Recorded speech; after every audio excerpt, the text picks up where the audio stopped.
আমরা সিলেটের চলমান প্রকল্পগুলি নিয়ে আলোচনা করেছি। নতুন কয়েকটি রাস্তা আমরা আগামী দিনে নির্মাণের জন্য হাতে নিচ্ছি এবং সিলেট সিটি কর্পোরেশনের ভিতরে সড়কের অধীন যে রাস্তাগুলি, সেই রাস্তাগুলির দ্রুত সংস্কার এবং এই জন্য প্রয়োজনীয় যে ব্যবস্থা নিতে হবে সেগুলি নিয়ে আলোচনা করেছি।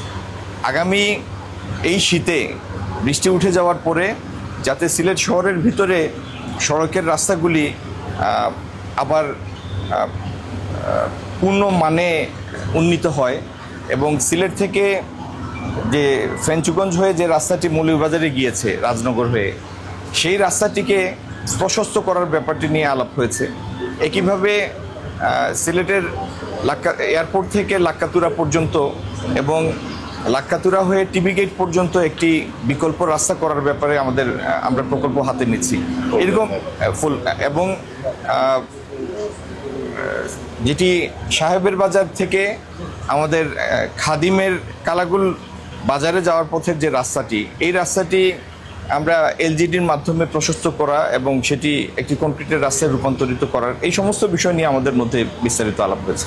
তো আমরা আগামী অল্প দিনের মধ্যে ইনশাল্লাহ আমরা সবাই চেষ্টা করছি যে সিলেট শহরের ভিতরে এবং সিলেটের সাথে যে সমস্ত আন্তঃজেলা যোগাযোগ আছে, যেমন সিলেট সুনামগঞ্জ, সিলেট মৌলভীবাজার, এই সড়কগুলি যেন একেবারে এ ক্যাটাগরিতে উন্নীত হয় এবং যেখানে নতুন সড়ক নির্মাণ প্রয়োজন সেই নতুন সড়ক নির্মাণ নেওয়ার জন্য প্রকল্প আমরা হাতে নিতে পারি, সেই ব্যাপারটি নিয়ে আমরা অগ্রসর হচ্ছি। ধন্যবাদ।